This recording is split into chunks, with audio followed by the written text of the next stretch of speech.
দীনদয়াল উপাধ্যায়ের জন্মদিনে বনগাঁ স্টেশনের স্বচ্ছ ভারত অভিযানে শান্তনু ঠাকুর নিজ হাতে স্টেশন পরিষ্কার করলেন বনগাঁর সাংসদ ও বিধায়ক। বৃহস্পতিবার দীনদয়াল উপাধ্যায়ের জন্মদিনকে কেন্দ্র করে উত্তর চব্বিশ পরগনার বনগাঁ স্টেশনে দেখা গেল এক অন্যরকম দৃশ্য। স্বচ্ছ ভারত অভিযানের কর্মসূচিতে অংশ নিলেন কেন্দ্রীয় জাহাজ প্রতিমন্ত্রী ও বনগাঁ লোকসভার বিজেপি সাংসদ শান্তনু ঠাকুর। সঙ্গে ছিলেন বনগাঁ উত্তর বিধানসভার বিধায়ক অশোক কীর্তনিয়া, জেলা বিজেপি নেতৃত্ব এবং একাধিক বিজেপি কর্মী। প্রধানমন্ত্রী নরেন্দ্র মোদীর নীতি ও আদর্শকে সামনে রেখে আয়োজন করা হয় এই বিশেষ উদ্যোগের। সকালের ব্যস্ত সময়ে বনগাঁ স্টেশনের 2 নম্বর ও 3 নম্বর প্ল্যাটফর্মে নেমে সাংসদ ও বিধায়ক নিজের হাতে ঝাড়ু নিয়ে পরিষ্কার পরিচ্ছন্নতার কাজে নামেন। প্রতিদিন হাজার হাজার যাত্রী এই স্টেশন ব্যবহার করেন, তাই স্টেশনের পরিবেশকে পরিচ্ছন্ন রাখা এবং যাত্রীদের মধ্যে সচেতনতা বাড়ানোই ছিল এই অভিযানের মূল উদ্দেশ্য। আজকের উদ্দেশ্য ছিল স্বচ্ছ ভারত অভিযানে দীনদয়াল উপাধ্যায়জির যে জন্মদিন, স্বচ্ছ ভারত উপলক্ষে আমরা প্রতি বছর করি। এবছরও আমরা স্টেশনে এসে সেই প্রক্রিয়া এবং সেই কাজগুলো আমরা করছিলাম। স্বচ্ছ ভারতে যে প্রোগ্রামটা নেওয়া হয়েছে রেলের পক্ষ থেকে, সেটাতে মিসম্যানেজমেন্ট হয়েছে, যার জন্যই মেজাজ হারালাম। বলতে হয় যার জন্য বলতে হয়, যে কারণে বলা তাদের। দ্বিতীয়ত একটা ম্যানেজমেন্ট যদি সঠিকভাবে না পরিচালনা করা হয় তা সেটাতে মিসম্যানেজমেন্ট হয়, যে কারণে বলা। উনি ধর্ণা দিয়ে কি হবে? ওনার ধর্ণা, ওনার লেখা মেসেজ কি শুনবে নাকি? তাহলে ছেড়ে আগে রাজ্যের যে তৃণমূল পার্টি এসে সেটা ছেড়ে আগে বিজেপিতে আসতে হবে। ওর কথা কে শুনবে? ধর্ণা দিলে কি মমতা বন্দ্যোপাধ্যায় এসে করে দেবে? এই সময় ভিন্ন ছবি ধরা পড়ে স্টেশনের বাইরে।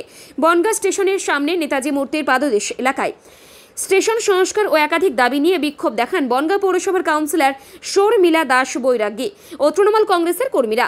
একই দিনে একদিকে স্টেশন চত্বর জুড়ে পরিষ্কার পরিচ্ছন্নতার অভিযান, অন্যদিকে সংস্কারের দাবিতে বিক্ষোভ। দুইটি ভিন্ন কর্মসূচিতে কার্যত জমজমাট হয়ে ওঠে বনগাঁ স্টেশন চত্বর। এই যে এসকেলেটরটা তৈরি হয়েছে, এটা কি বনগাঁ পৌরসভার চেয়ারম্যান তৈরি করে দিয়েছে? চোখে কালো সানগ্লাস পরে বসে থাকলে এরকমই দেখা যায় না কাজগুলো।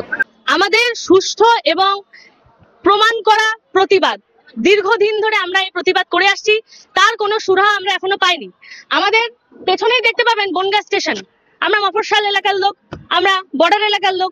আমাদের স্টেশনটা হচ্ছে আমাদের নয়নমণি। আগামী দিন কিছুদিন আছে, আর হাতে গোনা হয়তো 3-4 দিন পুজো। সেই পুজোর সময় দূর দূরান্ত থেকে স্টেশনে লোকজন আসে। সেই স্টেশনটার টেন্ডার পাস হয়ে গেছে বহুদিন আগে এবং ধ্বংস অবস্থায় রেখে দিয়েছে, স্তূপ অবস্থায় রেখে দিয়েছে, যেখানে আজকে হাফ প্যান্ট মন্ত্রী শান্তনু ঠাকুর আসছেন ঝাড় দিতে আসছেন। আপনারাই বলুন যে ভগ্ন দশা যেখানে আছে সেখানে ঝাড় দেওয়া কি করে চলে? লোক দেখানো ছাড়া কিছু না। এত বড় বন্যা গেল, আমফান গেল, করোনা গেল, কোনো একজন নেতা মন্ত্রী বিজেপির দেখবেন না তারা এসে মানুষের পাশে দাঁড়াচ্ছে। এই যে যারা আছে তারা সব স্কুলে বসবাসকারী লোক, বন্যায় কবলিত লোক। তারা তাদের সুষ্ঠু প্রতিবাদ জানাতে এসেছে আজকে যে হাফ প্যান্ট মন্ত্রী আমাদের স্টেশনটা কেন এখনো ভগ্ন দশায় রয়েছে? হাফ প্যান্ট মন্ত্রী আমাদের রেলওয়ে আন্ডারপাসটা এখনো কেন হলো না? হাফ প্যান্ট মন্ত্রী আমাদের যে নেতাজি মূর্তিটাকে পুনঃসংস্করণ করার কথা ছিল সেটি কেন হলো না? আপনার কাছে আমাদের করজোড়ে নিবেদন, আপনি ভোট পাখির মতন আসেন ভোটের আগে। সামনে 2026, আমরা সবাই জানি আপনার টার্গেট বেস। আপনি সেই ভোটের জন্য, প্রচারের জন্য আসছেন, কিছু ঝাঁটা হাতে, ময়লা অবশ্য রেডি হয়ে রয়েছে, ময়লা ছড়াবে একজন, আপনি এসে ঝাড় দিয়ে চলে যাবেন। তা করলে তো হবে না, সাধারণ মানুষের পাশে দাঁড়াতে হবে। আপনাকে আমরা সুষ্ঠু ভাষায় ধিক্কার জানাচ্ছি। আপনি অনতিবিলম্বে আমাদের রেলওয়ে আন্ডারপাসটি ঠিক করবেন এবং আমাদের নেতাজি মূর্তিটিকে ঠিক করবেন। আর এই বনগাঁ স্টেশনটা যে ধ্বংস অবস্থা রয়েছে সেটিকে আপনার ধ্বংস করার আগে আপনার ঠিক করে দেওয়া উচিত। আর আমাদের যে ব্যবসাদাররা রয়েছে, আমাদের টোটো অটো স্ট্যান্ডের এখানটায় আমাদের সমস্ত এলাকার দোকানদারদের একটাই বক্তব্য যে তাদের আগে কেন দোকানটা অন্য জায়গায় শিফট করার ব্যবস্থা করে দিলেন না, তার আগে ভাঙচুর শুরু করে দিলেন। এই কথা আমাদের সকলের, এই কথা আমাদের এলাকার দোকানদারবাসীর, এই কথা আমাদের বানবাসী মানুষের, এবং যারা স্টেশনটাকে ভালোবাসে, বনগাঁকে ভালোবাসে, প্রত্যেকের তরফ থেকে আমি শর্মিলা দাস বৈরাগী এই ধিক্কার রেখে গেলাম।